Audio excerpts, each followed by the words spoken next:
యోహాను సువార్త 11వ అధ్యాయము 1వ వచనం. మరియా ఆమె సహోదరి అయిన మార్త అను వారి గ్రామమైన బేతనియలోనున్న లాజరు అను ఒకడు రోగి ఆయను. 2. ఈ లాజరు ప్రభువునకు అత్తరు పూసి తల వెంట్రుకలతో ఆయన పాదములు తుడిచిన మరియకు సహోదరుడు. 3. అతని అక్కా చెల్లెండ్రు, ప్రభువా, ఇదిగో నీవు ప్రేమించువాడు రోగి అయి ఉన్నాడని ఆయన యొద్దకు వర్తమానము పంపిరి. 4. యేసు అది విని, ఈ వ్యాధి మరణము కొరకు వచ్చినది కాదు, కానీ దేవుని కుమారుడు దాని వలన మహిమపరచబడినట్లు దేవుని మహిమ కొరకు వచ్చినదనెను. 5. యేసు మార్తాను ఆమె సహోదరిని లాజరును ప్రేమించెను. 6. అతడు రోగి అయి ఉన్నాడని యేసు వినినప్పుడు తానున్న చోటనే ఇంకా 2 దినములు నిలిచెను. 7. అటు పిమ్మట ఆయన మనము యూదయకు తిరిగి వెళ్ళుదమని తన శిష్యులతో చెప్పగా, 8.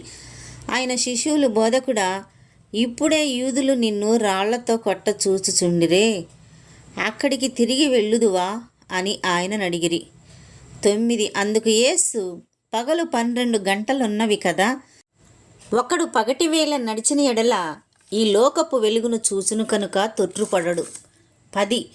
అయితే రాత్రివేళ ఒకడు నడిచిన ఎడల వాని యందు వెలుగు లేదు కనుక వాడు తొట్రుపడునని చెప్పెను.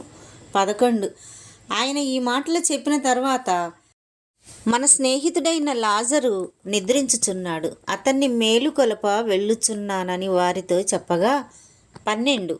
శిష్యులు, ప్రభువా, అతడు నిద్రించిన ఎడల బాగుపడుననిరి. 13. యేసు అతని మరణమును గూర్చి ఆ మాట చెప్పెను, కానీ వారు ఆయన నిద్ర విశ్రాంతిని గూర్చి చెప్పెననుకొనిరి. 14, 15. కావున యేసు, లాజరు చనిపోయెను, మీరు నమ్మునట్లు నేనక్కడ ఉండలేదని మీ నిమిత్తము సంతోషించుచున్నాను. అయినను అతని యొద్దకు మనము వెళ్ళుదము రండని స్పష్టముగా వారితో చెప్పెను. 16. అందుకు దిదుమ అనబడిన తోమ ఆయనతో కూడా చనిపోవుటకు మనమును వెళ్ళుదమని తన తోడి శిష్యులతో చెప్పెను. 17. యేసు వచ్చి అదివరకే అతడు 4 దినములు సమాధిలో ఉండెనని తెలుసుకొనెను. 18. బేతనియ యెరూషలేమునకు సమీపమై ఉండెను, దానికి ఇంచుమించు కోసెడు దూరము. 19. కనుక యూదులలో అనేకులు వారి సహోదరుని గూర్చి మార్తాను మరియాను ఓదార్చుటకై వారి యొద్దకు వచ్చియుండిరి. 20. మార్త యేసు వచ్చుచున్నాడని విని ఆయనను ఎదుర్కొన వెళ్ళెను, కానీ మరియ ఇంటిలో కూర్చుండి ఉండెను. 21.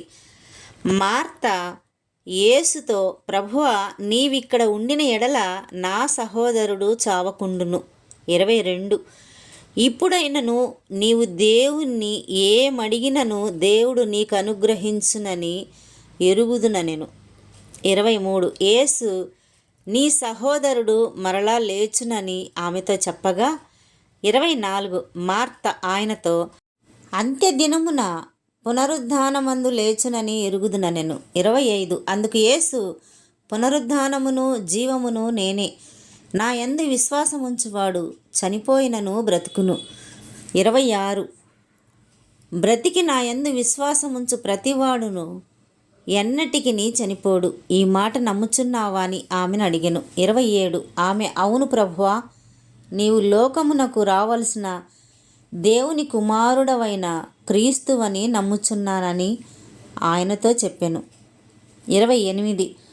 ఆమె ఈ మాట చెప్పి వెళ్ళి, బోధకుడు వచ్చి నిన్ను పిలుచుచున్నాడని తన సహోదరి అయిన మరియను రహస్యముగా పిలిచెను. 29. ఆమె విని త్వరగా లేచి ఆయన యొద్దకు వచ్చెను. 30. యేసు ఇంకను ఆ గ్రామములోనికి రాక మార్త ఆయనను కలుసుకొనిన చోటనే ఉండెను. 31. కనుక ఇంటిలో మరియతో కూడా నుండి ఆమెను ఓదార్చుచుండిన యూదులు మరియ త్వరగా లేచి వెళ్ళుట చూసి ఆమె సమాధి యొద్ద ఏడ్చుటకు అక్కడికి వెళ్ళుచున్నదనుకొని ఆమె వెంట వెళ్ళిరి. 32 అంతట మరియ యేసు ఉన్న చోటికి వచ్చి ఆయనను చూచి ఆయన పాదముల మీద పడి, ప్రభువా, నీవిక్కడ ఉండిన ఎడల నా సహోదరుడు చావకుండుననెను. 33 ఆమె ఏడ్చుటయు ఆమెతో కూడా వచ్చిన యూదులు ఏడ్చుటయు యేసు చూసి కలవరపడి ఆత్మలో మూలుగుచు అతనినెక్కడ నుంచితిరని అడుగగా 34 వారు ప్రభువా వచ్చి చూడుమని ఆయనతో చెప్పిరి. 35 యేసు కన్నీళ్లు విడిచెను. 36 కాబట్టి యూదులు అతనిని ఏలాగు ప్రేమించనో చూడుడని చెప్పుకొనిరి. 37 వారిలో కొందరు ఆ గ్రుడ్డివాని కనులు తెరిచిన ఈయన ఇతనిని చావకుండా చేయలేడా అని చెప్పిరి. 38 యేసు మరలా తనలో మూలుగుచు సమాధి యొద్దకు వచ్చెను. అది ఒక గుహ, దాని మీద ఒక రాయి పెట్టి ఉండెను. 39 యేసు ఆ రాయి తీసివేయుడని చెప్పగా చనిపోయిన వాని సహోదరి అయిన మార్త, ప్రభువా, అతడు చనిపోయి 4 దినములైనది కనుక ఇప్పటికీ వాసన కొట్టునని ఆయనతో చెప్పెను. 40 అందుకు యేసు, నీవు నమ్మిన ఎడల దేవుణ్ణి మహిమ చూతువని నేను నీతో చెప్పలేదా అని ఆమెతో అనెను. 41 అంతట వారు ఆ రాయి తీసివేసిరి. యేసు కన్నులు పైకెత్తి, తండ్రి, నీవు నా మనవి వినినందుకు నీకు కృతజ్ఞతాస్తుతులు చెల్లించుచున్నాను. 42 నీవు ఎల్లప్పుడూ నా మనవి వినుచున్నావని నేను ఎరుగుదును గనుక నీవు నన్ను పంపితివని చుట్టూ నిలిచియున్న ఈ జనసమూహము నమ్మునట్లు వారి నిమిత్తమై ఈ మాట చెప్పితిననెను. 43 ఆయన ఈలాగు చెప్పి లాజరు బయటికి రమ్మని బిగ్గరగా చెప్పగా 44 చనిపోయిన వాడు కాళ్ళు చేతులు ప్రేత వస్త్రములతో కట్టబడిన వాడై వెలుపలికి వచ్చెను. అతని ముఖమునకు రుమాలు కట్టియుండెను. అంతటా యేసు, మీరు అతని కట్లు విప్పి పోనీయుడని వారితో చెప్పెను. 45 కాబట్టి మరియ యొద్దకు వచ్చి ఆయన చేసిన కార్యమును చూచిన యూదులలో అనేకులు ఆయన యందు విశ్వాసముంచిరి. కానీ 46 వారిలో కొందరు పరిసయ్యుల యొద్దకు వెళ్ళి యేసు చేసిన కార్యములను గూర్చి వారితో చెప్పిరి.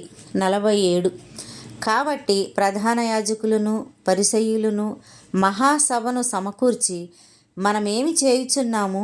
ఈ మనుషుడు అనేకమైన సూచక క్రియలు చేయుచున్నాడే. 48 మనం ఆయనను ఇలాగు చూచుచూ ఊరకుండిన ఎడల అందరూ ఆయన యందు విశ్వాసముంచెదరు. అప్పుడు రోమీయులు వచ్చి మన స్థలమును మన జనమును ఆక్రమించుకొందురని చెప్పిరి. 49 అయితే వారిలో కయప అను ఒకడు ఆ సంవత్సరము ప్రధాన యాజకుడయుండి, మీకేమీయూ తెలియదు.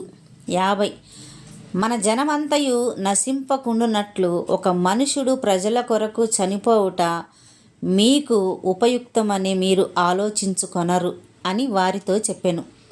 51 తనంతట తానే ఇలాగు చెప్పలేదు, కానీ ఆ సంవత్సరము ప్రధాన యాజకుడై ఉండెను కనుక. 52 యేసు ఆ జనము కొరకును ఆ జనము కొరకు మాత్రమే కాక చెదిరిపోయిన దేవుని పిల్లలను ఏకముగా సమకూర్చుటకును చావనయున్నాడని ప్రవచించెను. 53 కాగా ఆ దినము నుండి వారు ఆయనను చంపనాలోచించుచుండిరి. 54 కాబట్టి యేసు అప్పటి నుండి యూదులలో బహిరంగముగా సంచరింపక అక్కడ నుండి అరణ్యమునకు సమీప ప్రదేశములోనున్న ఎఫ్రాయిము ఊరికి వెళ్ళి అక్కడ తన శిష్యులతో కూడా ఉండెను. 55 మరియు యూదులు పస్కా పండగ సమీపమై ఉండెను కనుక అనేకులు తమ్మును తాము శుద్ధి చేసుకొనుటకై పస్కా రాక మునుపే పల్లెటూళ్ళలో నుండి యెరూషలేమునకు వచ్చిరి. 56 వారు యేసుని వెదకుచు దేవాలయములో నిలువబడి మీకేమి తోచుచున్నది? ఆయన పండుగకు రాడా ఏమి అని ఒకనితో ఒకడు చెప్పుకొనిరి. 57 ప్రధాన యాజకులును పరిసయ్యులును ఆయన ఎక్కడ ఉన్నది ఎవనికైనను తెలిసి ఉన్న ఎడల తాము ఆయనను పట్టుకొనగలుగుటకు తమకు తెలియచేయవలనని ఆజ్ఞాపించి ఉండిరి.